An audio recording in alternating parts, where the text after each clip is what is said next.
And yeah, but there was a lot of people obviously that didn't get to see it all, which is a shame. But yeah, same. I mean, I spent most of my time, because I took my son with me. We spent Mm. almost all of our time doing whack-a-mole, putting, trying to get all that money out of that machine where you go and stand in that booth. We did the escape room. We went on the big wheel. I mean, it was I told him it was going to be fun, not actually expecting how much fun it was going to be for him. Yeah, so he enjoyed it then, basically. Yeah, he loved it. It was one of his best ever days. Fantastic to hear. Yeah, he's a good lad, Rory.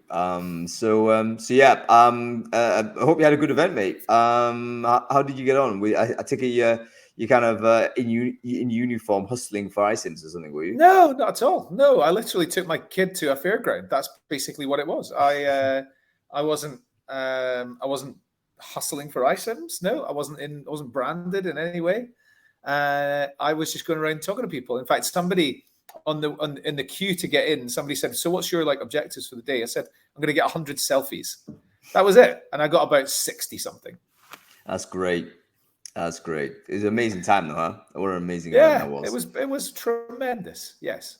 Crazy. We're talking about Wreckfest, folks. Loads of people, I think, watching this show would have went to Wreckfest if you're in the UK or somewhere in the vicinity. Lots of US folks went over.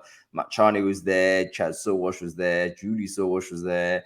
Alan Bailey was there. I missed Alan. I'm really disappointed. Yeah, no, I saw Alan. Yeah, Lars Schmidt was there. Yeah. Loads and loads of folks. 4,000 people in this festival. Ridiculous. Yeah, tremendous. I feel terrible now, I have to say. So like literally ringing headache. And yeah, I kind of need some sleep. But we're gonna have a great conversation first because we've got to talk about this huge topic, which is very exciting. How do you employer brand when your company is making redundancies? Like, how do you do it when actually all the news may be bad and you have to make some really tough decisions to let people go? What happens if you're letting people go in one area of your business but still hiring for another? How do you handle the messaging on there? How do you deal with speaking to the people that you need to let go of your business? And how do you deal with new conversations with candidates that you want to hire that may be seeing this message from elsewhere? So very, very interesting one to talk about. It's a tough one, but I think maybe something we need to get used to reviewing.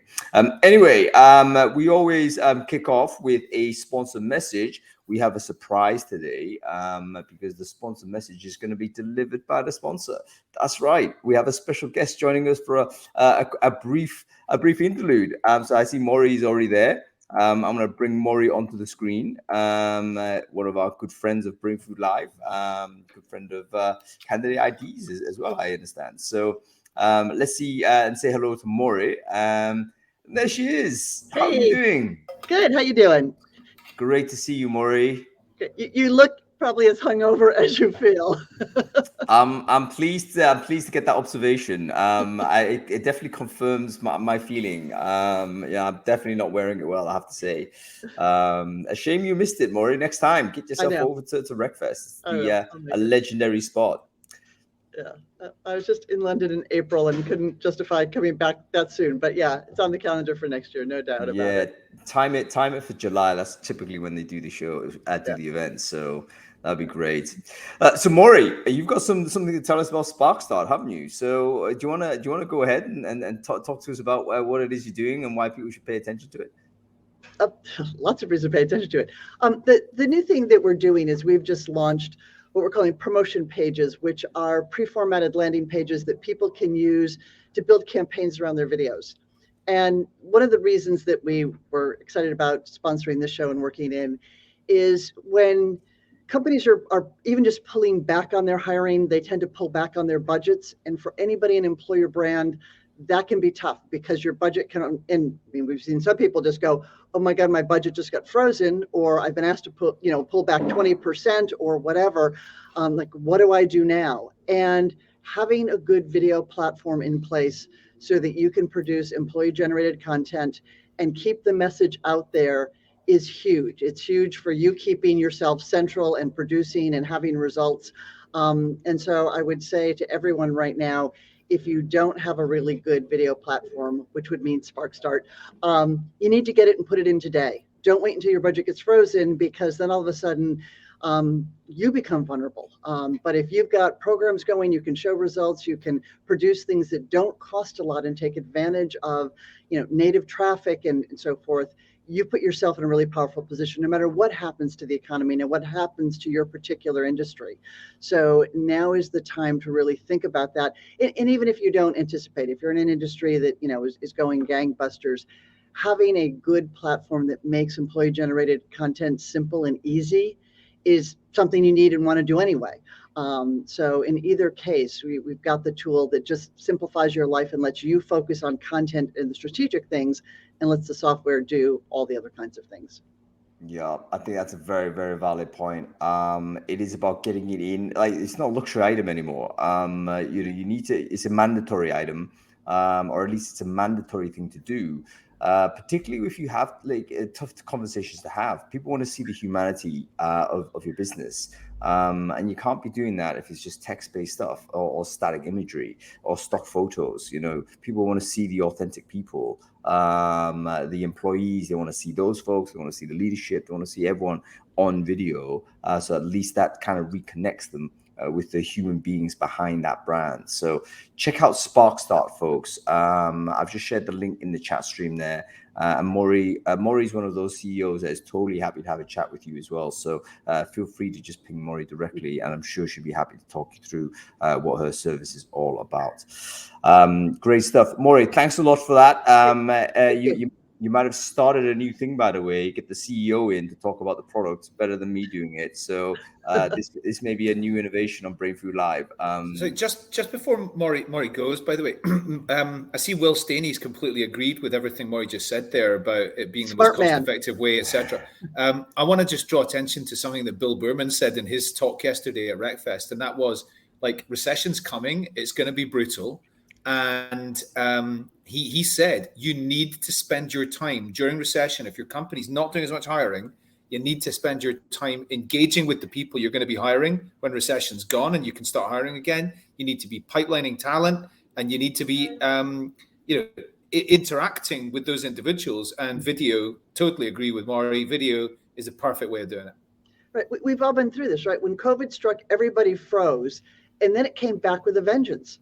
And the people who did well were the people who were pipelining, who kept their employer brand live, who, kept a presence in the market. It's a different kind of message, and you've got great people on the panel who will talk about that. But you may not have the budgets to actually be doing sponsored ads and those sorts of things. So you've got to take advantage of the organic pieces. But you've got to have a way to do this at scale, right? You can't be creating one video and running around with your camera and then trying to upload it and get it approved and all, and brand it and all that kind of thing. If you're really going to have an impact, you've got to do it at scale. So that's the way to do it. And Bill, as always, is dead on, as is Will. Bill and Will both dead on. And by the way, we need to get Bill on. Jill is also. Jill is there. We just reminded we're overdue a Bill Bowman return to the Brainfood Live, so we'll have to get on with that as well. But Will is joining us later on the panel, so that's going to be interesting to get his views. Maury Hannigan, thank you so much for joining us, and stay online. Make sure you watch the rest of your show. If you want to drop back in, just let me know on the chat stream. We could bring you back on screen, Maury. Great, thanks, guys. Cool. That's a good idea, isn't it? Bringing people on. I think that's something we're going to try and do. Okay. We should really quickly review the newsletter, though. I'm not sure you had the chance to read it, Adam, because you're obviously busy yesterday. But if you did, do you want to ping out a few things about Brainfood? What happened last week? Yeah, I really enjoyed the article about our startup founders less hireable. Yes. And it's they applied for 2,000 software engineer jobs with the resume from one person who was an employee background, one person who was background from being a successful startup founder, and one person from being a background who was an unsuccessful startup founder. And whether they were successful or unsuccessful startup founders, they were 43% less likely to get a call back. And what that meant was invited to a first stage, interview or something like that. So I mean, the amount of bias in this is ridiculous. But also It is. the fact is, startup founders I became a startup founder because I wasn't a very good employee. It's as simple as that. A lot of startup founders were not good employees. I think that like people are complaining about it, but I think actually the prejudice here might actually have some validity, because yes, a lot of startup founders I think have amazing skills because they could the risk taking, entrepreneurial skills, usually a great generalist, usually quick learners, usually mentally agile, lots and lots of positive things. But they've kind of they've basically moved in an environment that they can't replicate as an employee. You have to follow a lot more instruction. You got a sort of guardrails in terms of what you're allowed to do. That frustrated you at one point, which is why you became an entrepreneur. And I think the risk that recruiters have when they look at a startup founder, and they might be thinking, you know what, this guy is going to, or this girl's going to come in and be 6 months for us, or use this as a stepping stone, do etc. But they're not going to be fully committed to the job that we have because it isn't, founding your own company. So it is a real tough one because we all know what the failure rate of startups really are. It's really, really high. Lots of people are out there who, might have spent 3-4 years or more working on something, learn a load of skills, but they then may struggle to find the right opportunity and indeed the right kind of company that would take a chance on it. So I can see both sides. It's really tough. There's so many, there's different types of startup founders, right? There's the one who is an entrepreneur, and that person doesn't like to work within the confines of an organizational structure. But then there's the startup founders who are not entrepreneurs. They've just been there they have been often the brains behind the technical aspect of whatever the product is. They're maybe not entrepreneurs. They're not naturally entrepreneurs. Do they fit into a corporate environment? Yeah, they can fit into a corporate environment. But I found it a really interesting article. 43% less likely to get a call back. Yeah, well, I mean, very resonant for you, Adam, obviously with your journey to date, because you've gone from being a startup founder to now being an employee, and that there's kind of resonance there, isn't there? So very, very interesting. Interested to know your thoughts, folks. If you're a recruiter and you're looking at candidates, you see a startup founder, do you skip? Do you immediately think, nah, this person's not right for our business, even without scrutinizing their skills and their fit to a potential function they may perform in your business? Let me know in the comments, folks. Okay, give us another one, Adam. There were so many. Right, the Guide to Difficult Conversations from Bright Hire. That was quite a good one as well. Yeah, so there were 5 main things that it focused on. So they've produced a really nice piece of information for recruiters. Really, it's almost recruiter training. It's really good. How to pre-close a candidate, how to align on compensation, how to negotiate an offer, how to represent when you've got 2 sides that you're working with. You're representing both sides to each others. Mm-hmm. And then how to revoke an offer when you got to course correct. So great article. You click on the different bits, it fast tracks you to the the details, and it's useful for every recruiter. Yep, absolutely. I insist everyone reads this. This is from one of our friends at Bright Hire. They basically produce this free guide. I mean, it's really in depth. You see a lot of the content out there to say, this is a how-to, it's going to do you whatever. And they're usually very disappointing and quite shallow. But this one actually goes into real depth and real substance. And it gives you some really interesting insights in terms of how you handle these key moments as a recruiter. Like, for instance, what do you do when you need to rescind an offer? So kind of related to our topic today, what happens when you need to actually call an offer back because company can't grow anymore? How do you handle that and make sure you preserve the relationship and the brand of your business? Super difficult thing to do. Bright Hive got some tips on that. So check out the link that's just been shared in the chat stream. Okay, give us one more, Adam. One more and then a quick shout out, if that's okay. So one more is McKinsey's article about America's really embracing flexible like working and dual jobs and things like that. So apparently 35% of job holders in the USA can work from home full time. And for part-time jobs, that's still quite large at 23%. When offered, almost everybody takes the opportunity to work flexibly. Most employees want flexibility. The industries, there's a big difference between industries. Most offer some form of flexibility, but of course, areas like engineering and finance and business and technology, they're all much higher. And then something like, it's pretty obvious, hospitality and security and things, they're down at the bottom. But the one the bit that was the most interesting to me was, of all the reasons why people move jobs right now or are interested in looking for a new job, number one was better pay or hours. Number two is better career opportunities. And number three was more flexible working arrangements. Number three. I mean, that would not have been number three before the pandemic. That would have been, it might have been top 10, but it would have been down near the bottom of the top 10. It wasn't considered a realistic negotiation item. No. You know, if it would be extraordinary for you to come in to a business and start saying, yeah, I want to work 3 days at home. Yeah. You'd be laughed out of town. You'd be laughed out of town. You'd be, get your bag, get your coat, see you later. Now, it's the first thing you want to talk about. And if the company in question is sort of changing the promise, that's actually a trigger for people to leave work. So it is a big change. I think it's a positive one. I'm a critic of hybrid, as you know, but at the end of the day, I think that it's going to be a profoundly good thing to stop us all from doing pointless commutes. You just add up the amount of hours that every human being is doing. It's just an astonishing waste of time and hugely expensive in terms of energy. There you go, Aaron. Absolutely. Everyone has wasted like 10 hours a week commuting. If that's like 10 million people, how many hours are we wasting human effort? It's crazy. Stop. I think we grok it. We're not going to go there, but we need to figure out exactly what we're going to do. Okay, let's get our guests on and talk about this a bit more. Just quickly, I said, can I give you a shout out really quickly? Culture Amp.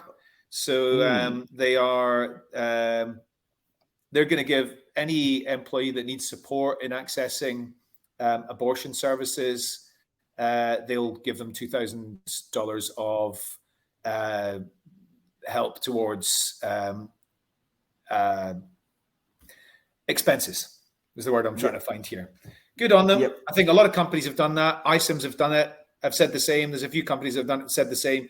I think Culture Amp's the only one I've seen that's gone publicly said this is the exact employee benefit that you're going to get if you work at Culture Amp.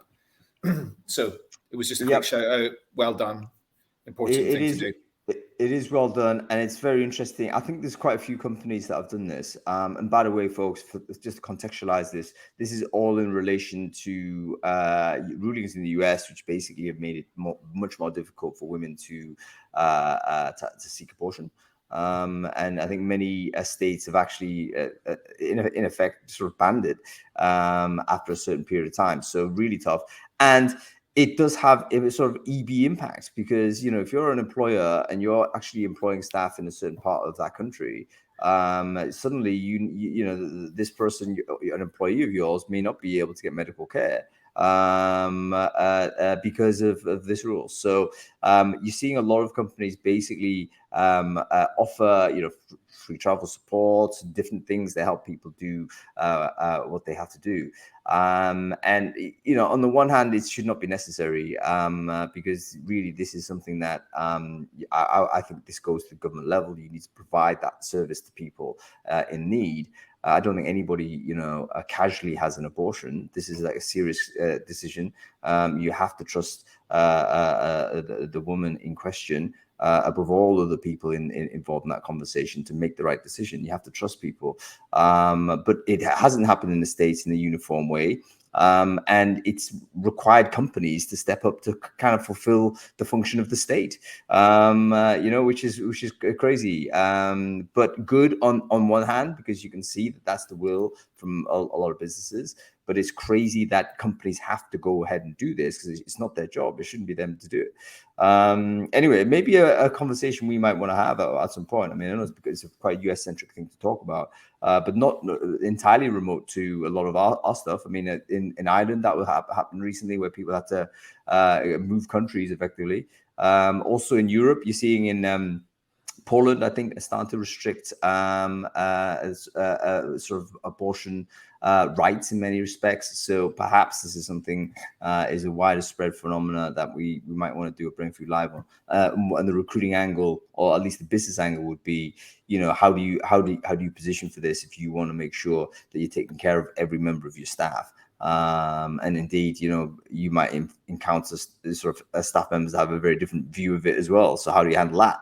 So maybe a tough one to try and handle, but we're happy to have tough conversations on Brainfood. Okay, let's get on with this. Let's bring our guests on and we'll see where we're at. We are going to bring on the said Will Staney. I can see him on, actually maybe making his Brainfood Live debut. I can't remember whether Will's ever been on here, but let's bring him on. I think he has. I think he's been on. Yeah, I'm not sure that's the case. I'm going to bring on Natasha Nagra as well. She's in a service station somewhere, so I hope she's going to be all right. Hopefully it's T-Bay or Gloucester, one of the good ones. Not the one that I was in last night. I saw her just quickly before we came on. She's in the Starbucks, so hopefully she's going to be okay where she is. And Alex as well. Alex Hurst somewhere in Tottenham, so he was at breakfast yesterday, but he's going to try and drop in as soon as I see him on the chat stream. I'll bring him on. There's Will. There he is. How's it going? How you doing, Will? Good to see you, man. Good to see you, sir. Adam, good to see you as well. Congrats. You tell me, I'm. Thank you very much. Tell me I'm right. You've been on once before, haven't you? Maybe like a long time ago, back when I was a young sprout. But it's been a while, so. Yeah, absolutely. I don't think you have. I'm gonna have to go through the archive and then. I've got more gray now. I can tell you that. Yeah. Well, Will, for the few people who don't know you, why don't you go ahead and introduce yourself? Who are you? What it is you do? Sure. Yeah, I'm Will Staney. I'm based here in Austin, Texas. I am a former TA leader at Glassdoor and Twilio, who turned consultant about 7 years ago, and I started a little firm called Proactive Talent, and we are everything talent acquisition. We are a practitioner for hire model. We're essentially a consulting firm that is both an employer brand agency, an advertising firm, a contract recruiting, flexible staffing solution, as well as an exclusive partner implementing Greenhouse and a lot of great technologies and building recruiting programs and tech stacks. We work with 200 companies a year, helping them build their own internal programs. Fantastic stuff. And then, sorry, the other was Talent Brand Alliance. So I'm a co-founder with Brian Cheney, and we run the largest practitioner, for practitioner by practitioner community for talent brand professionals. So employer branding, recruitment marketing, and employee comms professionals. And that's a great event. And I believe you guys are opening up your annual awards, aren't you, for nominations? So if you know somebody... Yeah, if you know somebody that basically you think that they've done an amazing campaign or amazing job related to branding this year, over the last 12 months, nominate them. Will, why don't you share sort of a link in the chat stream that basically people can send nominations through? Yeah, I appreciate it. Unfortunately, the nominations just ended. It just ended because our award show is on July 29th. But people can still... and I'll share the link in here. People can still come and join. It's a free virtual event where you can see and see who are the movers and shakers in employer branding and recruitment marketing right now. What campaigns? There's tons of different categories. So inspirational solo talent brander of the year, best talent brand team, campaigns. And things like that. So you're still going to see a lot of great people and see and highlight and celebrate the great work being done in that industry. In that case, why don't you share the link to the event, Will? Definitely tune into that. That should be an inspirational one for us. Okay, we're struggling to get Natasha on. And also there's no Alex, so we might just roll with ourselves as the three for the time being, whilst we get all of that stuff sorted out. Let's talk about this topic.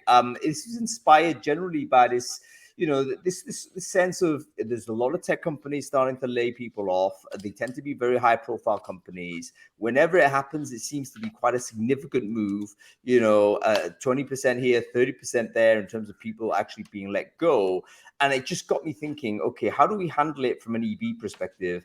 Because, those companies will have EB people, right? Netflix has an EB team, and they had to let a bunch of people go. So what do you do to make sure that you're still doing best for your company whilst also doing care for your the people that have been let go? What are your thoughts on that, Will? Do you want to just give your perspective on how you would coach a company that has to go through this process? Yeah, because we're coaching several, right? And I think it's tough. The way that you protect your brand, even when you're implementing cost saving measures, is really, you have to be responsible. It's not always possible, but you want to try to provide employees with a warning about the steps that are coming. Honesty is super, super important, right? They deserve to know about the situation, whether you're planning on restructuring, or furloughing. You have to be transparent throughout the whole process. It's not always easy to do that leading up to the layoff, right? There's legal risks and other reasons why you can't disclose everything right away. But as soon as it's happening, getting into a conversation with your employees to really talk about what's going on. But yeah, I think that's really how I coach them through it. And we have, clients that are still hiring in some high volume areas, but reducing in corporate staff. And it's a very careful way that you manage that. But I think it all just comes down to being honest. Yep. Maury's joining us. We volunteered to step in as the Wreckfest attrition sort of continues and then knocks our panelists out. But that's okay. So tell me about this, Will. You were talking about sort of people need to know about it. What's the explanation? Why is it so sudden? Why does it feel sudden that this announcement's there? You see people say, "Oh, I read this on Twitter or something. I read it on TechCrunch that I'm being let go, or a bunch of people let go." Why is it so sudden? Is there what's the theory behind that? Why does it happen so suddenly? Yeah, why is there no notice given? Do you know why? Yeah, I mean, there are legal reasons around it. If you're giving folks and just practical business reasons, if you're giving folks too much of a heads up on things like that, it can open up a lot of different discrimination issues. It could change and create a toxic environment where people are pointing fingers like, why didn't this person go? There is also just context around these types of decisions that have to be made at an executive level that just ground level employees don't have that kind of context into it. But, and so you have to make decisions as a business owner or as a C-level team, and then really have a good communication plan afterwards to talk about why it happened and what this means and what's going forward. If you think there's going to be more layoffs, then you better not say this is the only layoff we're going to have, right?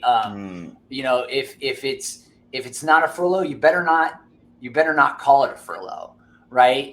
If it's a redundancy, you have to say it's due to redundancy. I mean, because if you lie, again, honesty is gonna really hurt you. And if you're trying to retain the employees that you actually have, it's super tough to do that. And if you talk too much ahead as these things are developing, you might say things that inevitably can get you in trouble as a company. And let me just add, or accidentally. Yeah. Let me just add, the other reason that it happens so suddenly is that companies are worried about security. You don't want to tell somebody we're laying you off and then have all your salespeople download all the databases and, or people get angry and they start to sabotage or whatnot. I think it's mostly a security piece that as soon as someone's laid off, all their content, their accounts are cut off and so forth. It's unfortunate, but that's the way it happens. And it scares people, right? Like, you know, if you just say we're going to do a layoff and you don't say who in the first hand, then anybody could think that they're on the chopping block, and then all your employees start applying for jobs, right? Like, and that's really not, in most cases, the way it's going. Like, there's specific redundancies. There's really a lot of thought that goes into how these companies have to reduce to cut these costs. Okay, so just to recap on this, what we might have here is basically kind of an expectation gap between what the employees think happens and then what the C-level does for business necessity. Because it seems that like people's surprise is one of the reasons why they get annoyed. One of the reasons why they go ahead and complain online to say, oh my God, I just found this out and it just happened like this. But if they were running the business, that's exactly what you would have to do. Exactly. You make the decision quickly. It's a tough conversation. There's no point in dragging it out. You just no company wants to do it either. Like, no. So I've been on both sides of it. In the last recession, I was laid off 5 times in a single year. I go to one company and then boom, they close down that branch. I go to the next company as top sales guy. I get laid off again, all in the same year. So I've felt this, and then I've been a CEO that's had to do a small redundancy as well. And man, it is one of the hardest things you can do as a manager is having to lay off your employees. Like, so no company wants to do this either. If they're doing it, it's really, there's a real business reason for it. And if it does seem like a surprise, well, that's by design. It literally has to be that way. I don't know of very many layoffs where they give everybody a big heads up and say, hey, in about a couple of weeks, you might be getting let go. Yeah, it just doesn't happen. So as a reality check, we all need to have a reality check, not to say we give over sympathy to employers, but we need to understand business reality. And one of those realities is, you know what, it's going to be unpleasant and it's going to be sudden. If that occurs, that's what's going to happen. But there's things that the companies can do to make sure that, yes, while it's sudden, you're not getting thrown off a cliff, right? There, you know, if you're letting folks go, I think it's super important to, you know, if you can afford it as a company, use outplacement services to help reduce resentment, like help people find a job. What I really like to see, like Airbnb during the pandemic and other companies that shifted, instead of laying off all their recruiters because they weren't hiring anymore, they turned them into recruiters for these people being laid off and helping them source and find positions elsewhere. Also offering training and skills, continuing people's insurance as long as you can afterwards. So giving people a softer landing, if you can afford it, is super important. And the other piece that I think is going to be relevant to our audience, and I'm not sure they've got the decision making to do the outplacement and so forth, is if you're an employer brand person, you don't want to be out there messaging about career growth and opportunities and all of that. Again, we hope it doesn't happen to anybody's individual company, but you need to look around the corner and go, if this happens here, what's the messaging I've got out there right now? And it's really tough if you're laying off in one part of the company and hiring in another. Like, what is it you're saying? That's really hard to walk somebody out the door and say, the business is, you know, we're hurting for cash. We've got to let you go. We're going to end your income. We're going to put you in a financial, really tough position. We're sorry about this. We just put a bump in your career. But hey, we're hiring these 6 people over here, brand new. They have no history with the company. There's no loyalty here. But you who've worked really hard for us, thanks, you're on the sidewalk. But let me bring other people in. Adam just made a comment that you do see companies that go through that will lay off some of their more expensive people and bring in more junior people. If you're in TA or employer brand, that's really tough, and you need to think about that. You can't stumble through it. A quick interrupt on that, Maura, because I think you made a really important point. You have to change your messaging if this is the journey you're in, because I've seen too many companies that basically have got this auto scheduling tweet situation going on, and they must have pre-booked this for a year, and they keep going without any consciousness that actually now it is completely inappropriate to be talking in the way you are in this way. So first thing you got to do is a practical tip is check your comms and check what you've got scheduled and make sure you kind of tone audit all of this stuff. Because if you're going through tough news, you can't be, you have to change the tonality of the way, if your messaging that's out there, maybe even shut it down for a while. 100%. I don't know about shutting down completely, because it's more important than ever to stay in front of your audience and shows, a strong brand during a lull in the economy. But I agree on when it comes to communication, like when fear is high, you have to take a more empathetic approach. You have to be really clear on your communication. And then really, I've always talked about how employer brand is like internal engagement pushed outward, but in times of crises, you need to take that outward and push it inward. And talking about the external forces that are changing the business and what that means for employees. Talking about and reminding people why they come there and what's great and what good is going to come out of this in the long run. Casting vision as a leadership team, right? You can really create a sense of kind of coming together as a team to get through these outside forces outside of our control, right? And that can actually have a really positive effect and actually bring companies even more together, more unified to fight sort of a common enemy, right? This downward spiral in the economy and things like that, to come together and do some of the best work, Yeah, let me just build on that. One of the best videos I saw was right after a layoff that happened with the pandemic. And it was a CFO who did a quick video that said, look, these layoffs are awful, they're painful. Here are all the other things we're doing to cut costs. So we're going to try to avoid any other layoffs in the future. We've cut travel, we've cut our interest payments, he ran off, and he just very humanly, kind of explained, oh, we just didn't toss, a couple hundred people out on the sidewalk because it was the easy thing to do. We're looking at the entire financial picture. We're trying to conserve our cash. We want to make sure we make it through so that those of you who are still with us, we can still continue to employ us. That was really powerful. And that's a time, Will, you're talking about bringing people together. There's a whole survivor, sort of guilt thing going on. 3 of your best friends just got laid off. They've got, real financial problems now. You're still there and you're not sure if you're going to be there. For your internal, morale and so forth, really addressing that your employer brand is part of, is how your people internal who are there still feel. So you've got a couple different messages you want to look at. But going back to the honesty and the transparency, absolutely.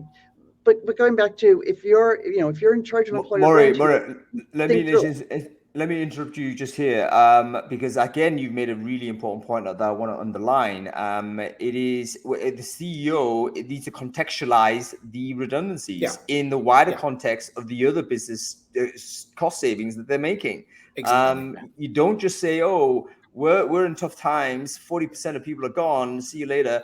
No, you talk about all the other things that you're doing. And then you say, as part of this package for maintaining our business, we have to also let a few people go. That I think people can understand a bit more. Just give it the context rather than just the bad news.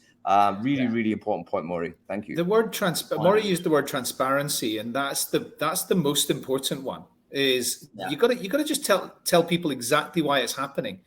You don't quite. Some people say you got to over communicate in a scenario like this. I'm not sure you need to over communicate, but you need to communicate a lot. You need to talk to people regularly, and you need to let them know exactly why things are happening. And the people that remain with the business afterwards are they're going to have complete trust in you for having dealt with a difficult situation head on and keeping them like in the tent. Yeah, keeping them in the know, and then asking for their help, right? How they can be part of getting you through that, right? Letting people know, because especially with redundancies or layoffs, there's typically a restructuring, which gives opportunity for maybe some departments to work a little bit better together than they did before, where there's new opportunities to collaborate and try more efficient and better ways of doing things as a company as we navigate a pretty unpredictable economic environment. Yeah. Can I jump in and ask Will a question? Because I logged on today because I wanted to hear his perspective on this. Which is for the people who are doing the outbound employer branding. We've talked about you need to change your message. What's your guidance on what kind of messaging you want to put out there, what's appropriate when you are unfortunately laying people off and doing redundancies. What is it you go out to the marketplace and say? You need to keep a presence. Absolutely. I couldn't agree more. But what is the message that's appropriate? Yeah, I think, when fear is high, you have to take an empathetic approach. I think when you've seen several companies, Coinbase and others, that have had to rescind offers or do layoffs, and I see their talent leader and recruiters and even leadership coming out and being really, really transparent and empathetic at that time, really talking about what they're doing for those folks. And then if they are hiring, the areas that they're hiring and why they still have to hire in this. I think it's clarity in communication, but that's also if these companies aren't laying off the employer brand folks.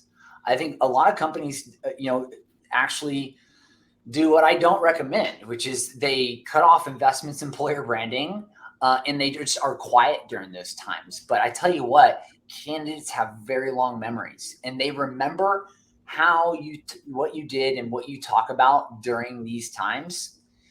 They remember that stuff, and you can't just be noisy when times are good. You have to, even when times are bad, be out there. And so taking an empathetic approach, communicating clearly and openly will build trust. We've seen research that shows something like a huge percentage of employees, like the biggest thing that they care about is trust.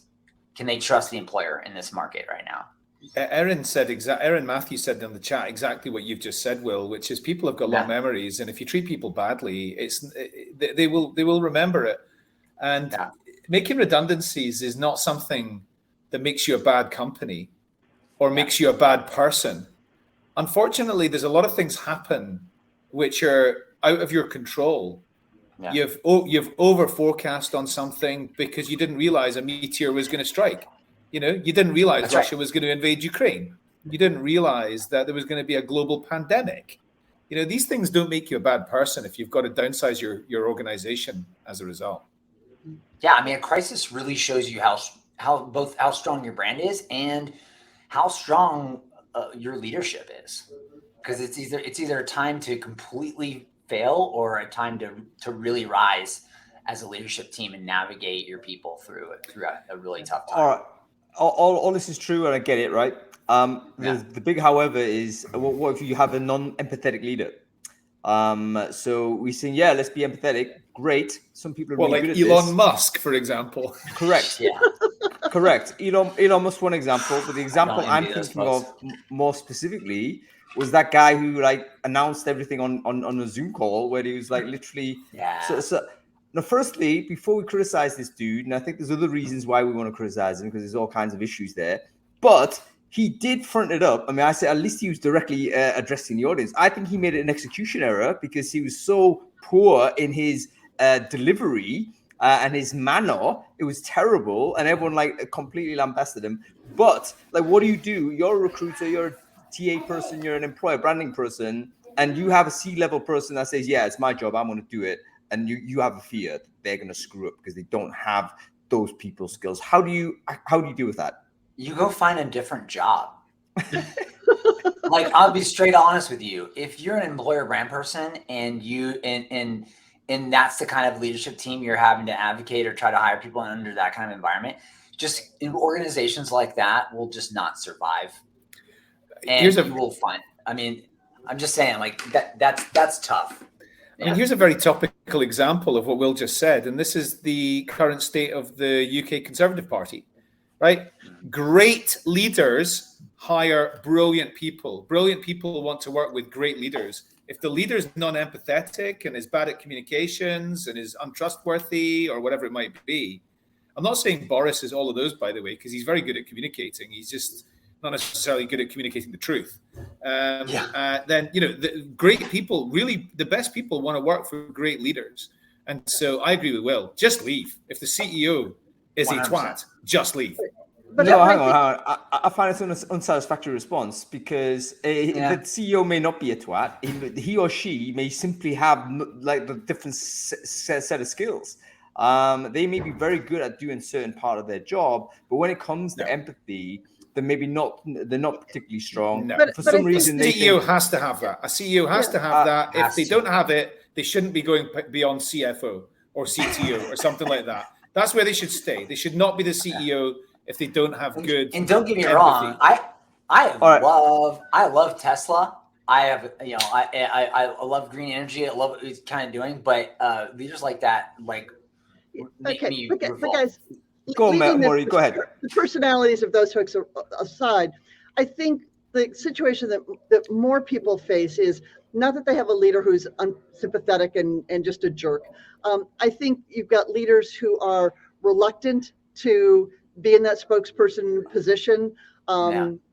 So the question is, we're doing this as humanely as we can do it, but I'm not going to get my CEO to go out there and make a public, statement or video or whatever. So then the question is, how else do you do it? What other things can you do? And I think you look around for who's the next best person to deliver the message, or you refocus the message. For any company that's going through this, I'll go back to the kinds of videos we see uploaded because that's my exposure to the market. We're seeing people who are just changing their focus to things like community service. Let's talk about the kind of people we are. We can't talk about career advancement. We can't talk about any of that right now because we're not going through it. So let's talk about our investments in technology to bring a stronger company going forward. Let's talk about our sustainability efforts. Let's talk about they shift the conversation away so they're not still focused on things that aren't ringing true, that are insensitive, that are in complete contrast to what the reality is in the business, even though their long-term goals may be a commitment to career growth and career education. If you're in the middle of the layoff, that long-term vision and that long-term goal gets stopped for a while until you regroup and go on. So it's changing the messaging to something that is credible and relevant. Maury, you've just said yet another thing. Like the 3 points you've mentioned are literally the 3 big takeaways I've taken away from this. Like, just to reiterate, basically what you're saying is you've got to switch away from the career. I guess the more conventional talk that you talk about career development and personal development within company, that's incongruous with the fact that you're letting people go. Instead, talk about the other things that you do as a business that's contributing in some way. So again, we talk about tonal shift in the beginning, but here we're talking about content messaging shift. Like the content topics are going to change when you're doing EB. At this tough moment in time. Okay, there you go, Izzy. Absolutely correct. Maury, keep talking. That's basically what we want to do.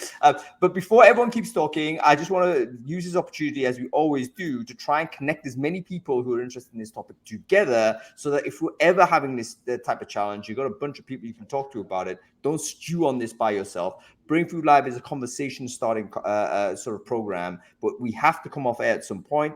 Don't let us be the bottleneck that stops the conversation from continuing. So take a moment, put your LinkedIn into the chat stream, or put it into the comment thread if you're watching on LinkedIn itself or watching on Facebook or Twitter. Put your LinkedIn profile into the chat stream there and make sure you connect with everyone else who you see do likewise. Everyone who's watching this show basically is interested in this topic. So make sure that you're walking away with this with 20, 30 people that already have thought about this and want to keep talking about it. Okay, I'll give you a couple of seconds to go ahead and do that. Right, let us go on to talk about the sort of where we've seen good examples of employers who have made the best of a bad situation. Yes, there's layoffs, but there's some conspicuously good examples of companies that have done something really good to help employees kind of find new jobs, or to do something that makes you look more positively at that business. Do any of these come to mind? I'll share one example because I've launched the question. This happened at the hiring manager level. So I don't think it was strategic. It was a team manager that had to let go 12 people in his team. And what he did was to write a Twitter thread, and each sort of tweet was a profile and a little cameo portrait of the staff member that he had to let go. And he was saying stuff like, okay, here's Adam Gordon. He did this, this, and this. He's amazing at da-da-da. Here's his LinkedIn. Boom, out it went. And then the next thread was, hey, here's Will Staney. He did this for us. This project was amazing, blah, blah, blah. And it was just an amazing thread. I read that, and it got loads of people distributing it. And I'm thinking, that person taking initiative, that's definitely given exposure to all of these people who are now looking for work. So hopefully that's sort of stimulated opportunity for those folks. And he's also pre-referenced it, right? So he's given a public reference all of these people. So the social proof has gone up for all of these candidates. And I look back and I thought, you know what? I don't think he intended thinking about it as an EB thing, but no question, that was good employer branding. No question, that's helped the vision of the company. So I wonder whether you guys have got any kind of examples or thoughts as to how you would make the best of this bad situation. Yeah, I mean, I mentioned it a little bit earlier, but the way Airbnb handled when they laid off, like, I think it's like 1,900 of their 7,000 employees when the pandemic for it, I thought it was done really well. There was a message from the co-founder and CEO, like, on their website about the layoff. They actually took some pretty good ability. They got permission. That's another thing, Maury, you're right. Like, to get permission from folks about sharing them first. And then they created an online database of all these folks with their LinkedIn profiles and everything that got shared amongst the recruiting community and LinkedIn. They offered, outplacement services. They took a portion of their recruiting team, and rather than lay them off, turn them in and change their jobs to make them, your job is now to help these folks we laid off find another job, right? And stuff like that. I thought it was handled extremely well, given the severity of that layoff, and what could have been pretty brand damaging was something that actually was brand adding for them. It actually improved their employer brand through the pandemic. Yeah. And so, like, if I was going to give a master class on how to manage a major layoff, I would give co-founder and CEO Brian Chesky of Airbnb that professor hat to give that master class, because it was really well done. And Will makes a good point and prompts another, that so many, particularly younger employees who have only, gotten jobs and done job switching during an incredible boom time, may not understand. I'm amazed at how the average person has no idea how recruiting works. My own oldest son just went through a job search, and he was frustrated that all he'd gotten was an automated message after 2 days. Like, well, if they're interested in me, why haven't they, reached out? Yes, I got this automated thing. And so many people have gotten jobs because they networked through, or a friend pulled them in and so forth. They haven't actually been through the process. And so now, if they're finding themselves needing to find a new job, and they haven't, needed to go through the process and understand how it takes and what the timing is and so forth, they may just need some help understanding that. And recruiters, obviously, we get it from this side of the desk, helping employees understand that, because the misperceptions are so huge. It's often laughable when I hear people talk about, their job hunt or their career search, just how little understanding they have of how the process really works. I mean, shame on all of us as an industry that, there's such a black curtain between what we do and what the candidates actually understand is going on. But there's a huge opportunity to help and educate there. That's a great observation, Maury. So to back up the sort of Will's point and also yours here, Airbnb, I think first time around, quite right. They kind of wrote a little bit of a guidebook, more or less, in terms of how it's done. I think they were also one of the first businesses to come up with a talent database as well, like a searchable website of the people that they let go, and they immediately made that available for people who can then search for the staff who've let go. That seems to be almost a mandatory thing that people are doing now, which is fantastic. And Maury, you're saying, hey, give people coaching on job discovery, because they may not know. And I think quite right. A lot of people have got jobs through non-conventional means, or didn't go through the front door, let's say, and they actually may be experienced employees, but very inexperienced job seekers. And in that situation, recruiters can certainly help. By the way, I just saw a TechCrunch, 30% of Twitter's TA team has been let go. So yeah, it seems that there's stuff happening, right? Like big companies are starting to make these types of decisions. Adam, do you want to give us sort of a tip? Like, how would do you know of a good example of a company dealing with a layoff, and you thought, actually, these companies that handle it quite well. Here's how they did it. I mean, Will beat me to it. It's obviously the Airbnb examples. It's just a really great example. I do want to say one quick thing though, which is we tend to think of employer branding as an activity that's done by like a small group of specialist people, but a company's employer brand is everything about that organization, from their physical location to the products they sell, their CEO, their customers. It's everything. It's such a big area. And in fact, I was talking with Alex and one of his friends, Ashton, at RecFest yesterday about this, and I said that if you were to like put a hierarchy out of all the different activities in HR, which should be at the top, it's employer brand. Everybody in HR should be serving employer brand. I've said this on here before, actually, but from compensation and benefits through to like internal communication and experience, through to learning and development, it should all be serving employer brand. So that's the way that I chunk things up. I agree, but unfortunately, the way that the companies focus and even fund that activity is almost the opposite, and it's frustrating. Yes. I can tell you, it's super frustrating to see that. Like, you have tons of companies and even leadership going, our employer brand and who we are is super important, and our culture is super important, and then but then at the same time, they don't fund it. They don't give money to do it. And employer brand is owned by everybody and employees. It's your reputation. It's what it's what your employees say, right?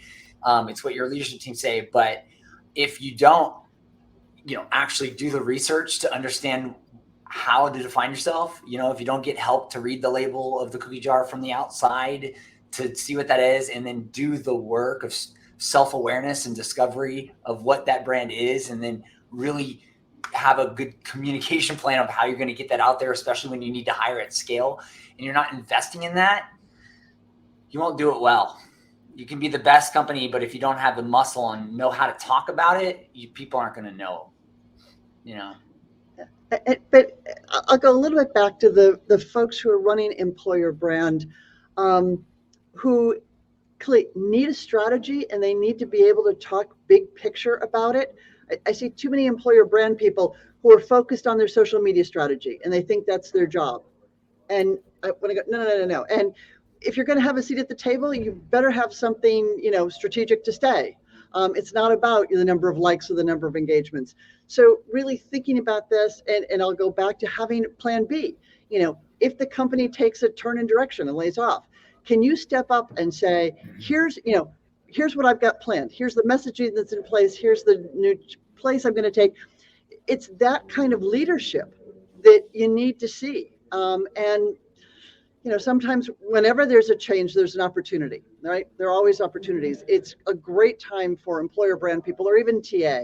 If there was ever anything that gave TA a seat at the table, it was COVID, because all of a sudden the employee issues and the ability to staff and come back. And so many leaders weren't prepared with the kind of data they needed. They weren't prepared with the kind of strategic approach they needed. They just kind of went, oh, somebody wants my opinion on this, rather than, yes, here we go. Here's what we need to do. Here are the pieces we need to put in place. Here are the things I've got lined up. So I'm going to go back to anticipate. Things are going to change. Things are shifting globally. It doesn't matter what country you're in, whether it's interest rates or whatever, supply chain, the lingering pandemic, things are shifting right now. So be prepared with that plan. So when the spotlight turns on you, you've got something to say. And that is the only way it's going to happen. You need to be prepared to step up with a strategy and a plan and data and really take a leadership role. You can't just sit there and go, oh, okay, let me get back to you on that. Not a leadership role. You need to anticipate and be ready. I agree with you too.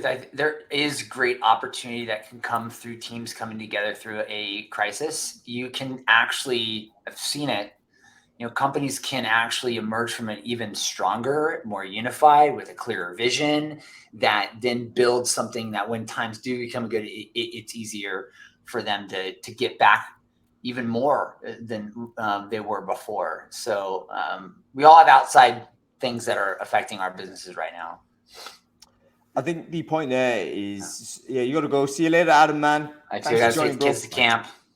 Yeah, everyone's got to go. So we've got to end it there. I think it's been a really interesting conversation. I want to end with the final thing that Maury mentioned again, which is really, really quite interesting. I think maybe the fundamental way to do this well is to anticipate. Like, you've got to basically have it in your own mind that this may actually occur, because you know it's not roses and rings forever. Every business has challenges. So you, as an EB person or an internal comms person, or as a recruitment person that has responsibilities for this stuff, you need to have it in your mind what to do if this situation occurs, and then have that plan ready to go. It's going to make you a lot more effective when you do need to have that conversation, because you've already done some planning around it.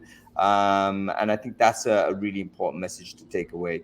Okay, everyone's got to go. Will, great to see you, man. Maury, thanks for jumping in and adding such tremendous value. You were great. I remember having a conversation on email. I said, I don't know anything about this. You know everything about this.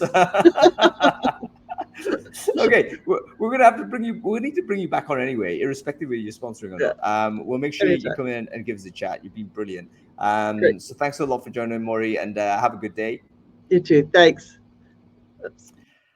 Cool. And folks, that's the end of the show. Thank you so much for joining us. Alex Hurd, Natasha Nagra, my apologies that we're not able to bring you on properly. I did try, but we had some technical difficulties with both of you, probably because you guys were both kind of post-Wreckfest trying to find a place to do the show. So I need to thank you massively for making every effort to be here, especially as you're not in your normal place of residence. I hope you have a good day regardless of that, and thanks for joining. We'll be back next week, folks, as we always are. We always do Brainfood Live on Fridays, although we won't be doing it next week on Friday because I think we might be switching to Thursday. Let me just quickly check the diary as to why that is, and it will be because we might be doing the 4-day week show. Yes, that's right, folks. No, we are doing the recruitment messaging for different generations. So we're talking recruitment marketing next week. How do you create different messaging for different generational cohorts? Very important if we ever get to the point where we want to hire a multi-generational workforce, which of course we want to do. Make sure you join us for that. Sign up to the Crowdcast. Make sure you follow there as well to be notified. So that's it. Thanks for watching.